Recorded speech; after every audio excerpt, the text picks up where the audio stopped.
My cat might show up too. He has a tendency to jump right in front of the camera, so we'll see. That's our animals for us. Hello, Yeah. and thank you for joining us on the Molten Truth. I am your host, Zoey Michaels, and we're starting off our second season on a completely different note. And that pun is intended. I am very excited to bring to you the very first of the music artists that I hope to be interviewing this season. You had a sneak peek toward the tail end of season one where we interviewed Caden Gordon, who is amazing. This young man who is conquering the music world, in my opinion, discovering new artists, helping them to carve their path. And he very kindly has been sending some musicians my way, including Wayne Olivieri, who has Hello. a breadth of experience. He actually just mentioned to me a club that I only know because I recently watched an episode of the Gilmore Girls, and it was mentioned in Uh, the episode. there you go. Otherwise I would never have no clue about CBGB Club. But Yeah. thank goodness for the Gilmore Girls educating me. Welcome to our show, Wayne. Hey, thank you, Zoe. Appreciate you having me. Yeah, CBGB's back in the day. For those of you who don't know, is in New York City. It's in the Bowery. It started probably like 1974, 1975 with a guy by the name of Hilly Crystal who opened the club. I was just a teenager at the time. And it was the place to play. I lived in New Jersey, and to play, we had an original band, so the place to play was Manhattan's. Took the bus to Manhattan, stepped over a couple of bums lying in the street, and I went into the club. It was in a really seedy area. I mean, really seedy, really bad. And you go into the club, and it was really dirty and disgusting. But Hilly, the owner, came out. He has a beard, and he was all disheveled.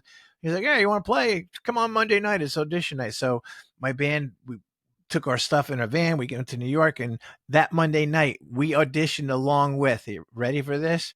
It was our band. We were called the Rock Kids, and we auditioned with three other bands. One of them was called Television. The other one was called Blondie, and the other one was called Talking Heads. Oh, So we okay. were, yeah, and then after that we played with the Ramones the week after Mm-hmm. that. And then going forward that whole summer and the next couple of years, we became pretty tight with everybody in that scene, in the punk scene. We had no idea what it was. We were just Jersey rockers, you know. We were looking at all these like punk rockers were coming. This is when punk like was born back in New York, and Ramones we were like looking at like, what is this? You know, like 1, 2, 3, 4, and it was just like they were blasting their music and they were out of tune, and it was even the Talking Heads played very poorly technically speaking, but there was something about them that was magical, but they were so out of tune and weird and funky. Everybody in that whole scene ended up getting a record deal but us because we were just a regular old band playing our straight ahead rock and roll. The scene in New Jersey was a club scene because the drinking age was to 18. We made a good living playing the clubs in Jersey. And sure enough, 3 years after the Ramones, I'm on stage in New Jersey playing their songs to the clubs, you know, which is kind of weird because we were there, you know. But CBGB's lasted, I think, until the 90s, and they actually made a movie about it. Oh, And I did not a, know a that. lot of famous people went through that club, many, many, many, many, many, many, many. Well, So right. I mean, yeah, for it to be a reference in Gilmore Girls, I figured it had to be a big yeah, deal, yeah, right? You talk about yeah, the White yeah, for Stripes, the sure. Ramones, all these different people that they're referring to. I Yeah. mean, it had to be, otherwise it wouldn't have even had honorable mention. But you've been around, so you've been doing music professionally since the mid 70s. Yeah, yeah. Shows my age, but yeah. Nothing wrong with that. On I had a real long stretch. I went from like 75. We were a funny story about that. My right out of high school, I was in high school, and of 75, 76, 77, 78, I got out of high school, and my mother was like, "You got to get a real job, you know, this music stuff, blah blah blah." So I actually got a job as a mechanical draftsman in this big corporation. My mother was so proud of me. You know, he's got a good job at a big corporation. So my friend Gar, who is my partner for life, we write a lot of songs together and been in a lot of bands. He's like, let's start an original band and we'll go full time. We'll quit. We'll get fired from our jobs, and we'll collect unemployment, and we'll do all original music. So I was like, long story Great business short, plan. yeah. So we both got fired on purpose so we could collect unemployment. But I never told my mother. Yeah. So every day I would get up and I put my shirt and my suit jacket on and I go and I pretend I went to work for. She didn't even find out for like 6 months later that I wasn't working as a mechanical engineer anymore. It bummed her out, but what are you going to do? Right. Right. And I've been playing music for a long through I guess till about the mid '90s. Okay. And then I got married, bought a house, had a kid, and then I got divorced about 14 years ago and went back into the music again and started this original band called the New Bardos about 6 years ago. And I did a solo album before that, and I've been doing better now than it was back then. I'm doing, unfortunately, and I don't know if you know this because you're not in the music genre mostly, but the music genre today it's almost impossible to make money. That's the problem. I'll give you a quick example. Let's just say a year and a half ago, I had a song called Music Man and it was on Spotify. We had 175,000 Spotify plays. Well, I made $300 off of that because Spotify only pays 0.008 cents per play. About 6 or 8 or 10 years ago, I don't know if you remember downloading. Remember downloading? If you wanted to get a song, you download Napster the and song. stuff. It was like 99 cents per song. Oh, okay, If like I would iTunes and things. Okay, yeah. Yeah. So back then, if I would have had 175,000 downloads, Yeah, I would have made about $125,000. right. So it goes to show $300 versus hundreds of thousands of dollars. So it's almost impossible. Nobody buys CDs. Everybody's just on Spotify and they pay Yeah. the monthly fee and they get any songs they want. So for a musician today, unless you're getting an airplay, regular airplay, I'm giving you a little education here. Yeah, The I'm all airplay, for it. regular. Okay, at regular airplay, like your radio, like if you turn on your radio, your local rock station or whatever Mm-hmm. in Ohio or New Jersey, you might get 3 cents or maybe 5 cents every time they play your song. And it's hard to do because most radio stations are controlled by big corporations. It's hard to even get on. But if you do, you only get about 5 cents. The only place that pays good money is Sirius satellite radio.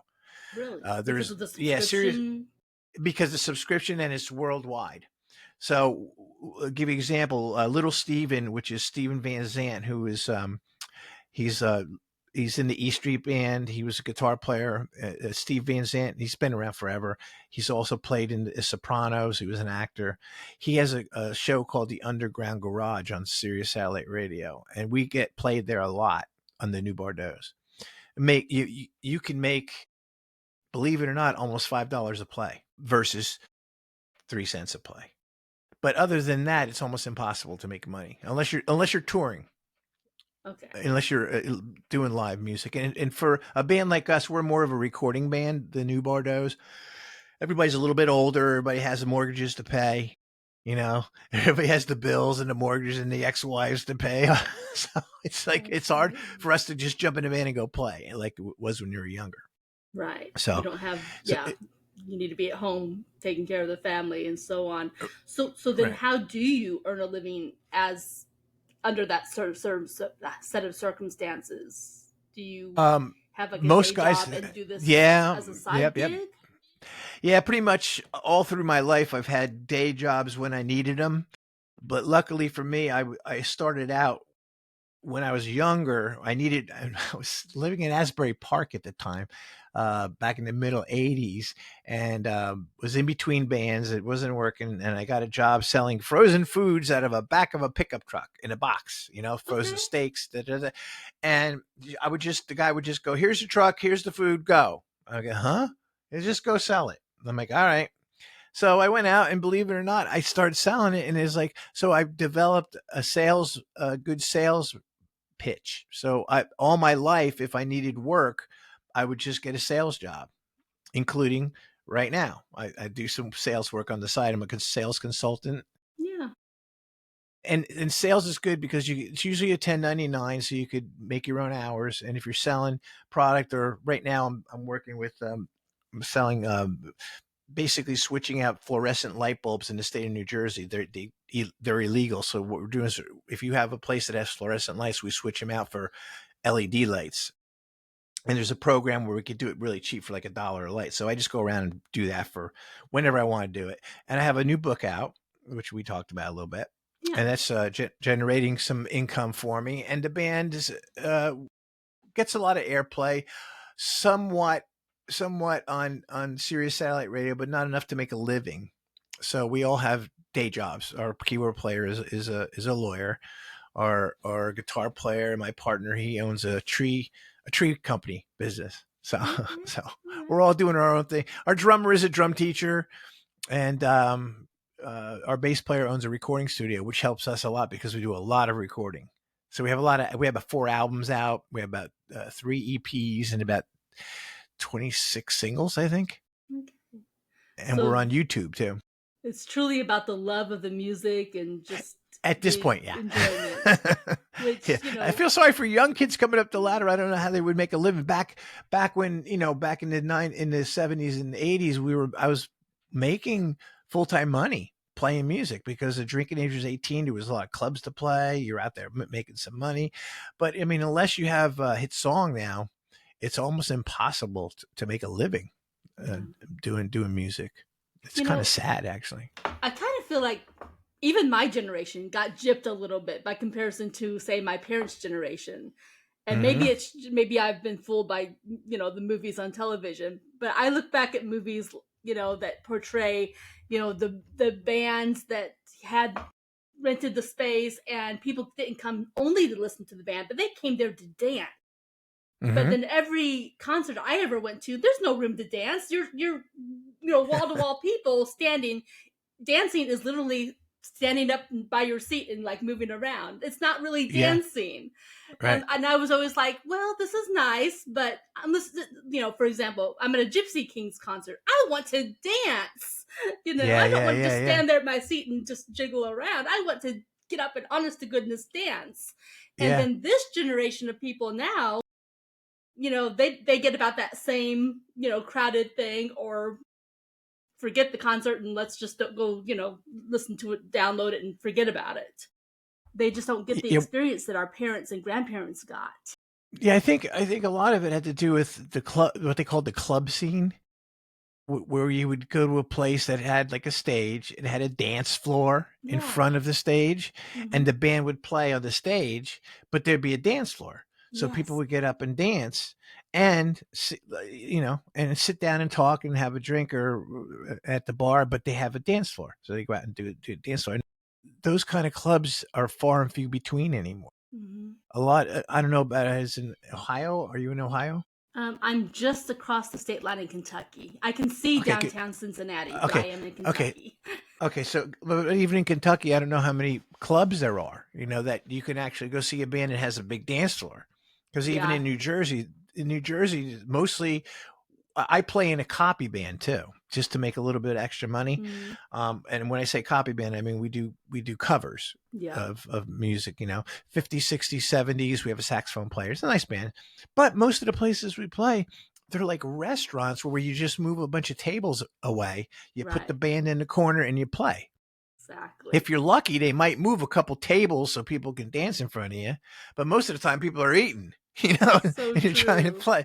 Yeah. So it is kind of sad, actually, that there's not more clubs, but I guess it's financially speaking, it must cost a real lot of money to run a club like that. Like the old nightclubs, like the old, the Mafia, remember the old movies where you go to the Copacabana and all that stuff?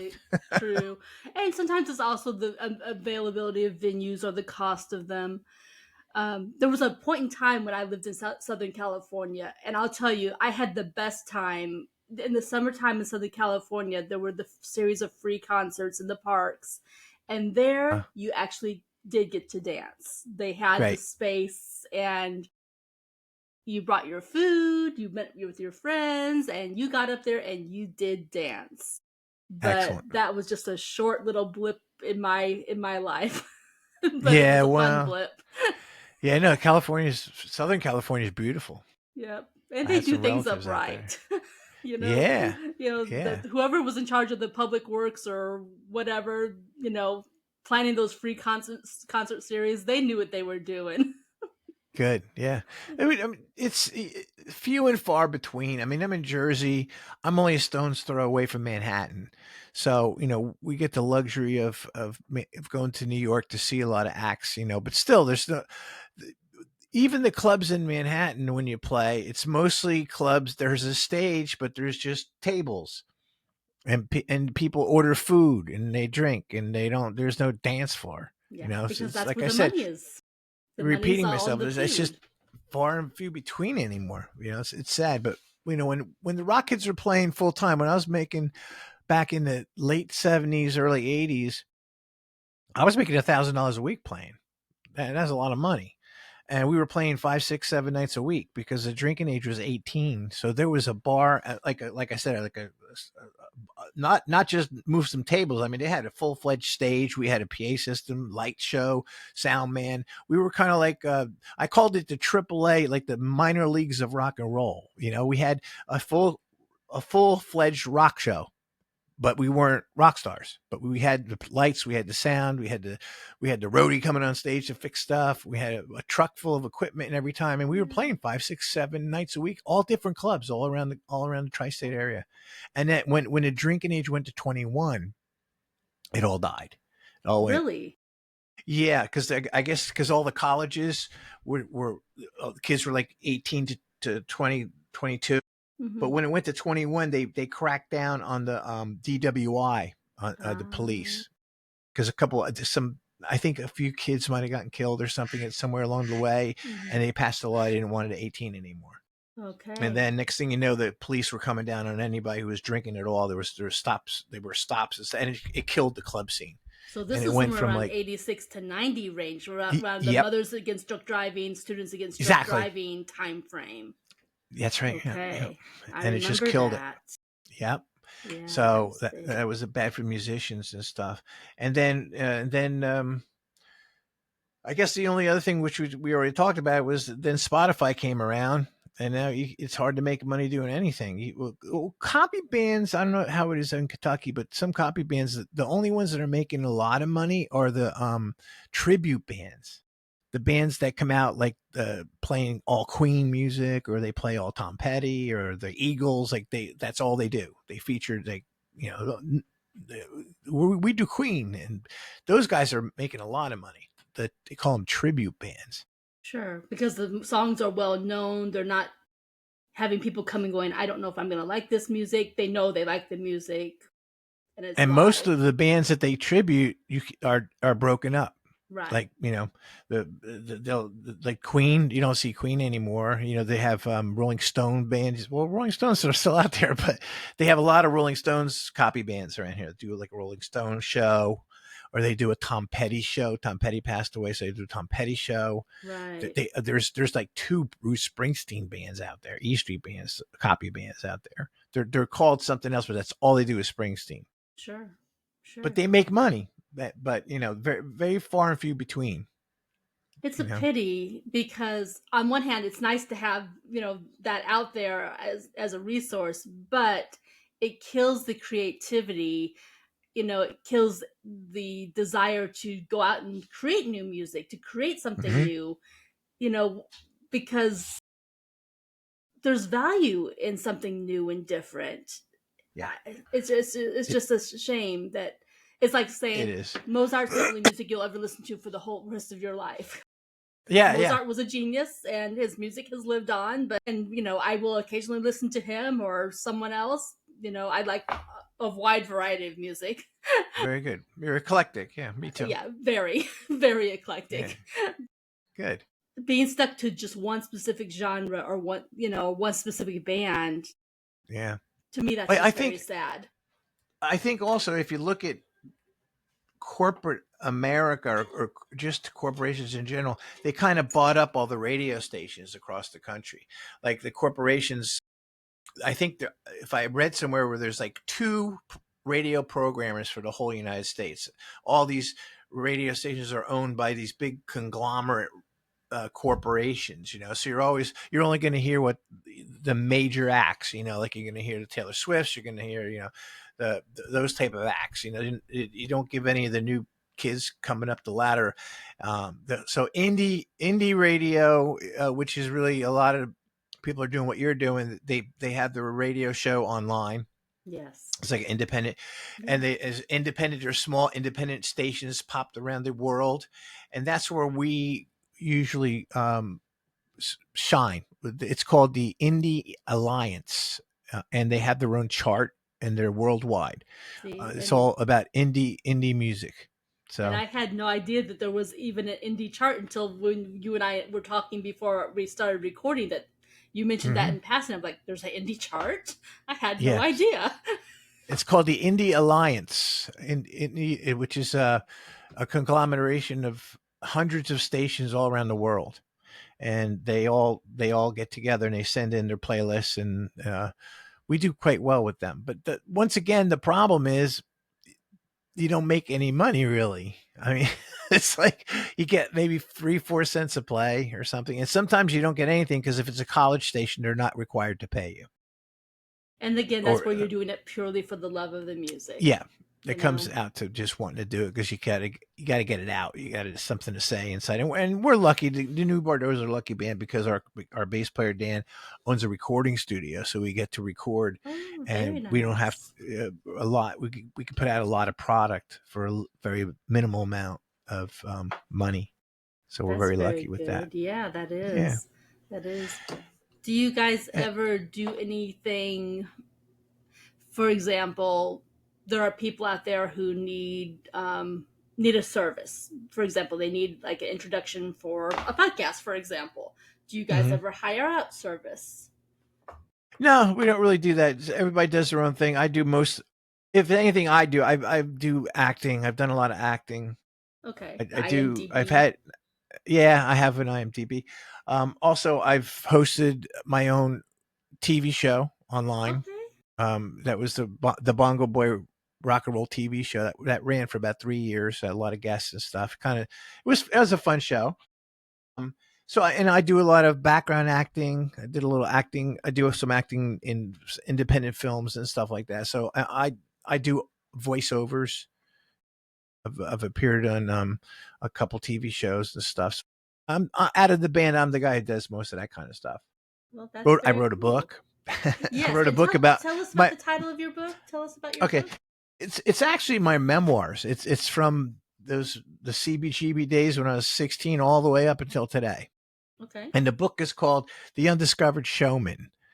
I don't know if you can see that. Yep, it's a Um, good picture. Yes. okay, and basically what it does is it goes through my career starting as a choir boy. Believe it or not, I started as a choir boy.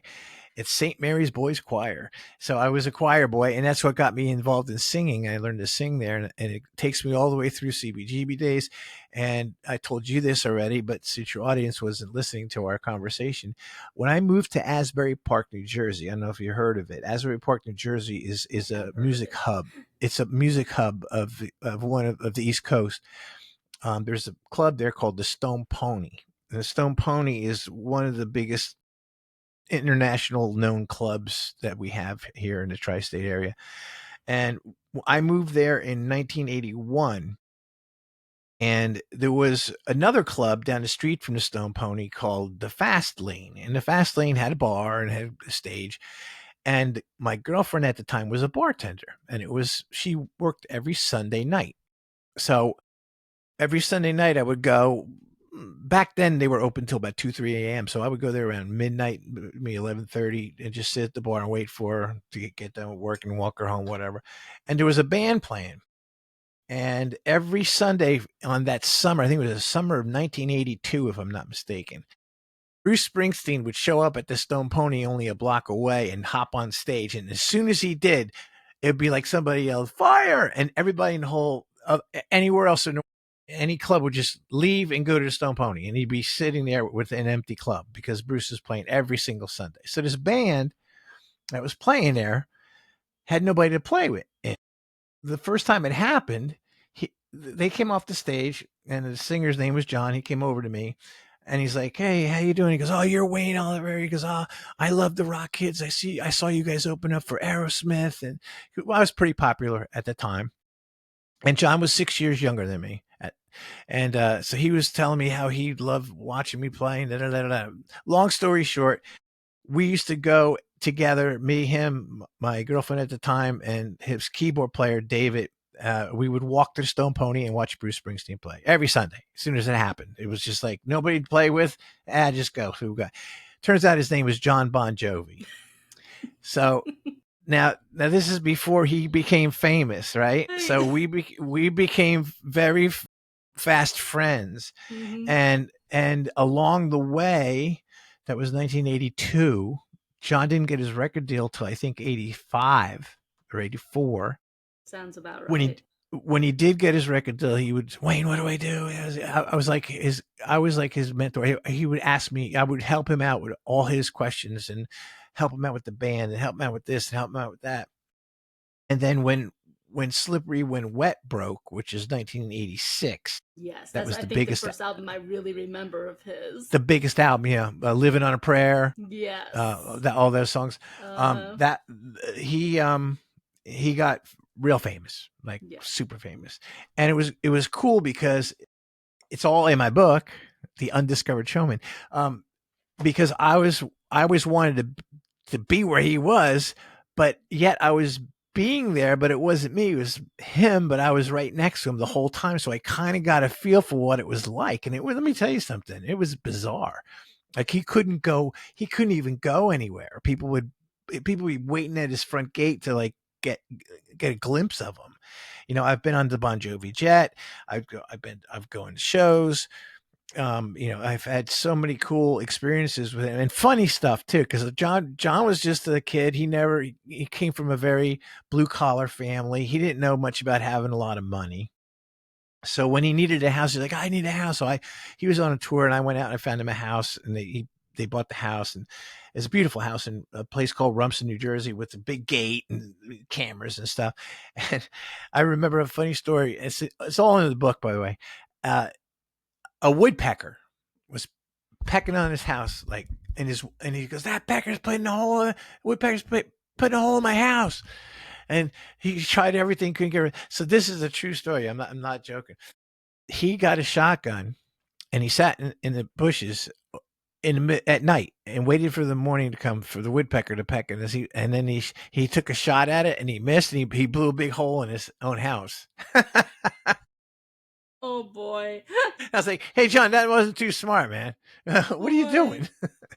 So there's a ton of stories like that in my book, which is available on Amazon. It's called the Undiscovered Showman, and it goes on and on and on. I was very lucky to meet a lot of celebrities through him. Plus, with my band Rock Kids, we opened up for Dee Schneider and Twisted Sister a lot, so I got to know Dee, and then Howard Stern back in the late 80s had a radio show, and they had a contest, a song parody contest, and I won it. I wrote a song and I won, and I went to London with the Howard Stern show for a week. So I was on the air for a week with Howard Stern, and I got to meet all these people. I met Roger Daltrey, I met Ian Hunter, I met all these real famous people. It was great. It's all in the book too.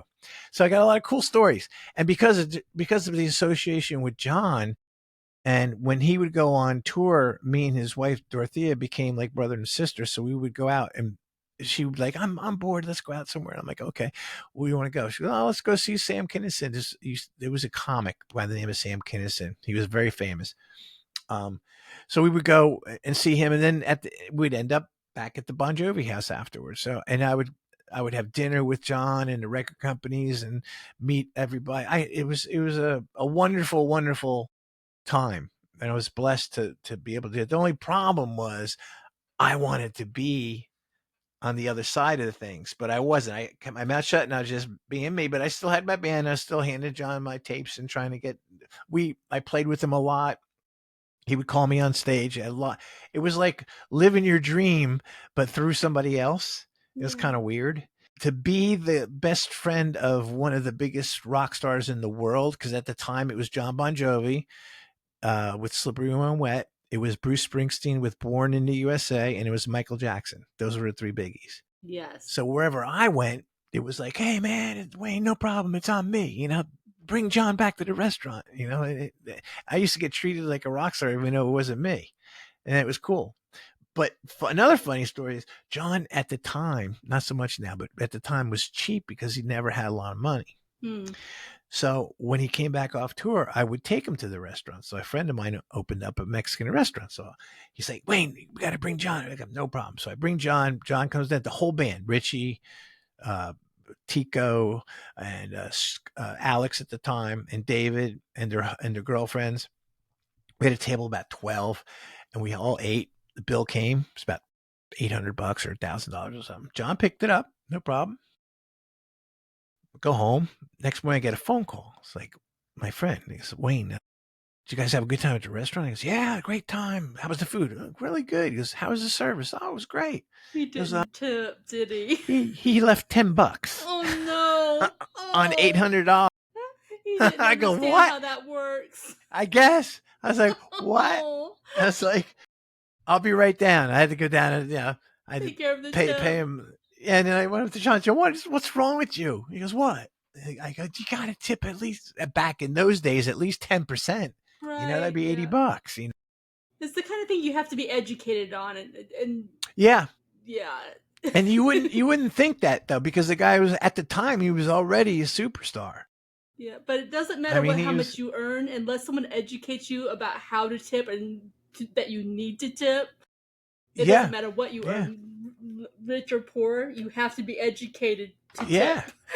Well, I was a bartender, I was a waiter. I know what it's like not to get tipped, you name it, I've done it. So, but the book is full of stuff like that. And the book is also full of some celebrities. I played golf with Huey Lewis.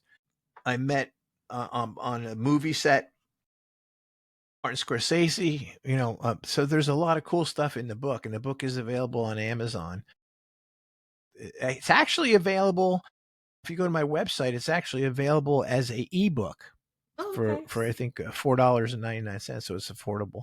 And I'm in the process of WayneOlivieri.com. That website. Yeah, or you know what, or you can go onto my Facebook page, which is either Wayne B. Olivieri, which is Wayne with then my middle initials B Olivieri on Facebook, or I have a fan page called Wayne O. Wayne Olivieri. That's my fan page on that, and you could get the ebook online that way. It's only $5, and if you want to buy it on Amazon in hardcover, it's $19.95 on Amazon. And I'm in the process, which I keep telling myself I have to finish it, is I'm doing an audio book, and that's nice. It's so hard though. I'm not a good reader. I got to do it I'm doing it myself because I have this little studio set up here. So I'm trying to do my audit. My publisher's like, when are you going to get the audio book done? I'm like, I will. That's like, I'm trying, but so I get a lot of people, believe it or not, 42% of book sales is audiobooks. I didn't know. I believe it. I absolutely believe it. I've published 4 books myself, and I absolutely know that I have to do at least one of them as an audiobook. And I've been trying to work myself up to it. I have taken voice actor training even long before I ever wrote my first book. Do you think I've done one single audiobook yet? No. Well, but if you I wrote know 4 I books, need to. My hat's off to you, because let me tell you, writing one book took me 20 years, and I'm not a good reader. So if you wrote 4 books, I bow down to you. That's a tough business too. I had no idea. Yeah. When I did this book, I'm thinking, then I read where Amazon gets like 10,000 new books a day. Yeah. That's crazy. It is. People and a lot of them are indie authors, just like the indie music industry. A lot of us are indie authors. And yeah. Well, I was lucky. I got published by Headline Books out of West Virginia. Nice. A friend of a friend introduced me to Kathy Teets, and I sent her my manuscript, and she published it. But it's really funny. I didn't send it anywhere else, so I I went okay, and I did it. I didn't even try anybody else. So who knows? It could have been a bigger publisher, but oh well. It is what it Sometimes is. it's about And who you sometimes know and the story you've got to yeah. tell. It's that But you combination, know what? that serendipity. But Zoe, sometimes I look and I say independent publishing is a lot more pays way better than being published. Like if Yes, you're an independent publisher, you get to keep all your money. If you're published, believe it or not, an average contract for a published book is about 12%. true. So think about that. But On $20, I'm making $2. true. But they're doing all the legwork at actually getting your book Yeah. into stores. So you've got to Yeah. look at that trade off too. If you don't have Yeah. name recognition, sometimes it's worth giving them that larger chunk to get that volume of books into people's homes and get that name recognition. Yeah. Trade-offs. Yeah. But trade off. But so what kind of, if you don't mind me asking, is it what kind of books? Just ballpark. What kind of genre is it? Are you writing fiction or? So it is fiction. 3 out of 4 of my books are fiction, and I guess technically the fourth one is fiction, but it's fiction based on my own experiences, kind of a fact type of thing. The names were changed to protect the guilty. You might say something like that, yes. Yeah. But I love, and this is why I chose to do independent. I don't ever want to be trapped in any one specific genre. I don't want to be someone who only writes romance or only writes science fiction. I want to write wherever my pen wants to take me. So Excellent. right now, that's something that's bordering on romance without being your stereotypical romance. But I have this one book in mind that's going to be more about science fiction and kind of a dystopian where the um, pharmaceutical companies are actually the rulers of the world, kind of a dystopian society kind of a thing. That's almost nonfiction at this point. I have this thing. I have this whole outline for that, and I have actually like a whole list of stories I want to write that are all different directions. But People that's the beauty. People don't realize how hard it is, folks. How hard it is to write. It's like it's so much. There's a lot of work involved. I give you a lot of credit. That's a lot of work involved.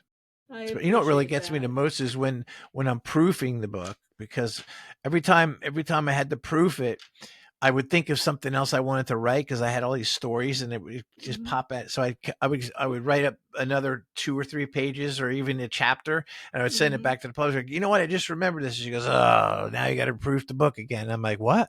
You got to read the whole book again?" I must have read my book about 50 times. Yeah, and it blends because I have together pictures. after a I have point. pictures in it too. So it was like, right, what page you want your pictures on? I'm like, what? She goes, you got to write that in. And I'm like, oh, don't you do that? She goes, no. I'm like, oh man. Right. So I get where you're coming from. It takes a lot of work. It does. Give you a lot of credit. Yeah. And sometimes I take a break, and I have, and this relates to my book number 4 that's more, fiction based on fact type of thing, because it was based on my experiences and healing from those experiences. But I have come to look at music as a programming language for the brain. And so I took some time and I decided that I was going to create my own programming for the thoughts I wanted to think. And so I wrote a few songs for myself to help program my mind where I wanted to be. So I had some fun with that too. I've never had the skills of you or the professionals out there, but never say never. Purpose. Well, you know what I say in my book? One of my book is also an advice book for kids coming up the ladder, whoever maybe might think about getting into the business. Yeah. It's really a story about climbing up the rock and roll ladder. And I have these little sayings, these little advice things I have scattered out throughout the book. And one of them says, just because you're famous doesn't necessarily mean you're that talented. And just because you're talented doesn't necessarily mean you're ever going to be famous. That is so true. It doesn't matter. I mean, when we saw the Talking Heads playing at CBGB for the first time, they were horrible. I mean, out of key, out of tune. We were laughing at them. We thought they were so bad. And then yet, look what happened. You never know. This, another thing I say in this book is you never know. So always treat people like you want to be treated, because you never know when it might come back to bite you. Yeah, you're so 100% correct. That's Yeah. truer words were never spoken. Yeah. Well, I'll tell you another little bit in this, and I won't mention any names, but the old saying goes, "It's all who you know." But unfortunately, in some cases, who you know can keep you down much easier than they can bring you up. Yeah. That's all I'll say. Yeah. So you got to That be there's some careful truth to who that your too. friend. Yeah. Yeah. Yeah. So, but Yeah. it's the entertainment business, right? It's show business. Well, exactly. And regardless of what you choose to do, I think at the very least, just have fun along the way. If you're That's the if bottom nothing line. else, have some fun. If it's not bringing you joy, if you're not having fun with it, then consider another direction. You're right. You're right. Well, they say too. They also say creativity that's held back, creativity that people don't use, Mhm. can turn into weirdness. Yeah, So if you have all this creativity inside you and you don't do anything to get it out, it can mess up your mind to where you become weird. So true. I think that's a lot of us just we have to get it out, in whatever I form. think, Like even when yeah, you have a heartbreak or whatever. Like my daughter's down in Nashville. She, yeah. she's a singer songwriter down there too, and she broke up with her boyfriend. And as a father, you feel bad, but she wrote all these songs about it, and she survived it because I think, when you have that outlet to be able to write about it, put it down on paper or make a song out of it or Mhm. whatever, or make a poem, whatever, I think it really Exactly. helps release that depression. I You think know, you're exactly right. I think That's exactly it. Taylor Swift wrote most of her records about all breakups and stuff. So true. So I mean, they make a joke out of now it, she, but now it's she's getting true. married. So It's so true. yeah, But whether it's yeah, writing a mute song about it, whether it's creating a piece of artwork, whatever that is, whatever that outlet is, yes, by all means embrace it, because that's how you are processing that emotion. So absolutely right. That's exactly it. So, something I do on all of my episodes, Wayne, is that I have my previous guests leave a random question for a future guest. So I have a okay, random question from a previous guest, and hopefully you'll have one that you can leave for a future guest. So I'm okay. going to ask you, let's see, what is something you have changed your mind about? Ooh, what is something I've changed my mind about? That's a good one. What have I changed my mind about? Oh well, I mean, I used to hate I used to hate peas, and now Okay, I like them. So nothing wrong some with that. food, a lot of food products. As you get older, you get a Hmm. better taste for food products. I used to hate fish. Now I eat fish. I used to couldn't stand the smell of it. Now, I'll eat fish and chips.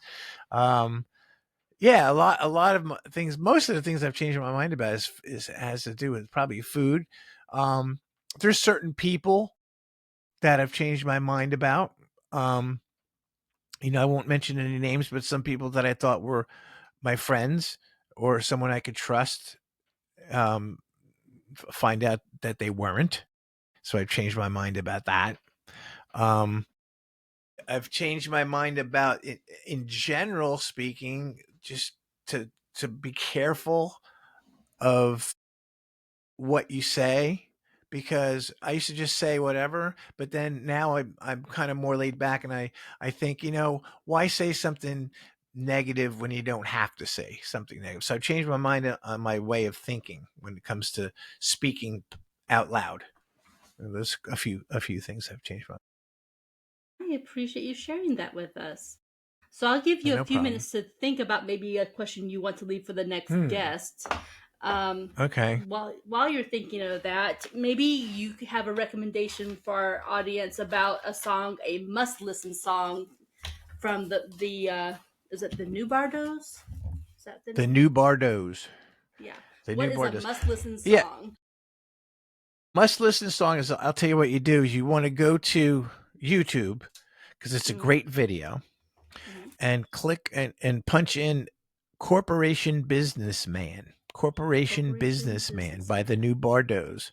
And that Bardos is spelled Bardots. It's Bardots, but it's pronounced Bardot.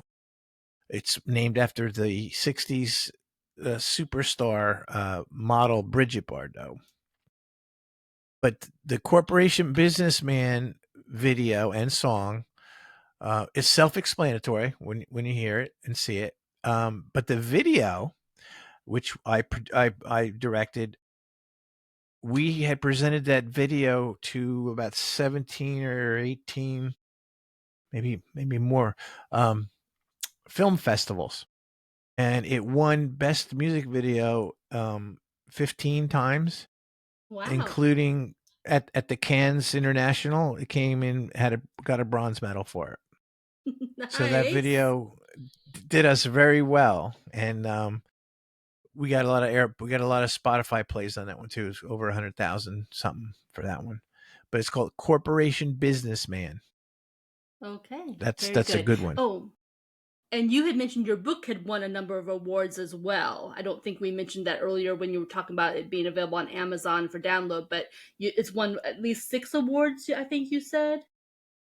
It was I was really flabbergasted that it did. It won the San Francisco in the San Francisco Book Festival. It won an honorable mention for best memoir. It also won an honorable mention for best memoir in the London Book Festival, the LA Book Festival. It won runner up at the Paris Book Festival for best biography, and it won best memoir in the International Impact Book Awards. Pretty Oh, significant. this is all in the past 8 months. And it was cool Amazing. because I went to LA to get the award for in LA because a friend of mine lived there and they were having the award ceremony. So I got a chance to get up there and accept an award and stuff. But it's funny because I can sing in front of 10,000 people, no problem. I'll get on Mm. stage and I'll rock it out. But when it comes to talking in front of people, I freeze up. I, Oh. I'm not good at it. I'm not good at it at all. So I work on this speech. You get 3 minutes. I work on my speech to go up to accept the award for it was LA Book Festival award for honorable mention for best memoir. And that big screen and they introduce you and they got a timer 3 minutes because there was so many people. There's a 3 minute timer. And I wrote down my speech and I had it in my iPad and I had it like three pages. There was like 3 pages, some big letters because I was my reading glasses, so I made it big. So I had three things Yes. to spin. Yeah. So I got my iPad. They call my name. I pick it up and my thumb must have been on the screen. And I walk up to the podium. I put it down on the podium. And when I put it down, it must have like Yeah. Oh no. Oh. I wrote. I'm like humming. It took me like a minute and a half to like. I was like going like this, and the guy's going, "Just say something." And I go, "I want to thank my publisher." And it took me when I finally found it, and I ended up kind of saving the speech at the end, But it was Yeah. Oh boy. I could sing in front of 10,000, but when it comes to talking, I'm not a good speech. Nah, not good. Public speaking, Well, nope. it's important to know our strengths. Right? I'm going to New York. I think there's the London Book Festival is combining with another festival. They're having two of them, one in London, one in New York. So I'm going to New York October 15th to accept that one. So Yeah. that should be fun. I'm only like half hour from New York, so that should be easy. And I'll Yep. keep my speech real simple. Go. And if Thank nothing you. else, Good night. if everything goes wrong, just remember Hitchhiker's Guide to the Galaxy. So long, and thanks for all the They fish. did. That's right. That's right. That's good. Yeah, that Just was a keep your good sense one. of humor. Yeah. My buddy's like, you should have went out there like you're on stage. He's like, hello everybody, how you feeling? There you I go. Write yourself a short song. yeah, right. That I could do. That'd be easier. Yeah, there you go. Uh, Just a short rock it out, thank you song kind of a thing. yeah. Anyway. So I don't know if I gave Okay. you time to think about maybe a question or if I distracted you, but this is the time I got a question. if you have a I got a question. question for your next. Sure. Okay, I we got a got it. question for your next test. Okay. Who's the one person that you would never want to have dinner with? Okay. You would never want to have dinner with. That's right. And why? And why? Got it. All right, that'll be the next person's question. Well, very All cool. Well, right. thank you so much for I'll be joining looking. us. That was So fun. what's yeah, it was a great time.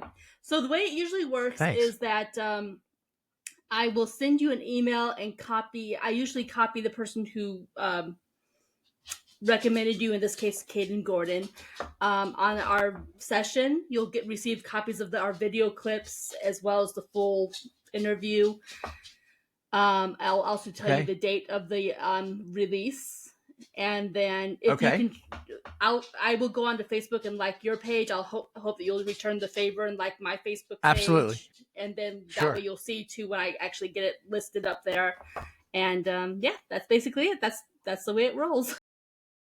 Cool. Yeah, I had a lot of fun. Thanks for having me. Appreciate I that. enjoyed it. All right. Well, thank you.